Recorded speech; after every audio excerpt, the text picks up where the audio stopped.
আপনার কাজ করতেছে, আপনি বড় লোক, আপনার বিশাল বড় বাড়ি আছে, আপনি রাতে ঘুমের ঔষধ খেয়ে আপনার ঘুমানো লাগে, টেনশনে আপনার শান্তি নাই। কিন্তু ওরা কাজ করতেছে, দিনের কাজ, আবার রাতে গিয়ে শুয়ে পড়তেছে, ঘুমাচ্ছে, কি সুন্দর লাইফ। তাহলে আপনি সুখী নাকি সে সুখী? সে কষ্টের কাজ করতেছে ঠিক আছে, কিন্তু সেটা শারীরিক কায়িক পরিশ্রম হচ্ছে, কিন্তু মানসিক শান্তি যেটা সেটা তার আছে।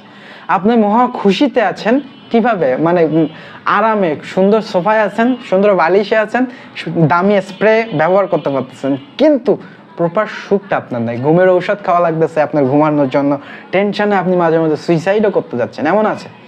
এই হচ্ছে মানুষের জীবন। এই জন্যই আমরা বলি, আমি বলি, সব বা আধ্যাত্মিকগণ বলে যে সুখে থাকার অভ্যাস করুন। টাকা থাক, সমস্যা না, কিন্তু সুখে থাকার অভ্যাস যদি আপনি করতে পারেন, তাহলেই আপনি সুখে থাকতে পারেন।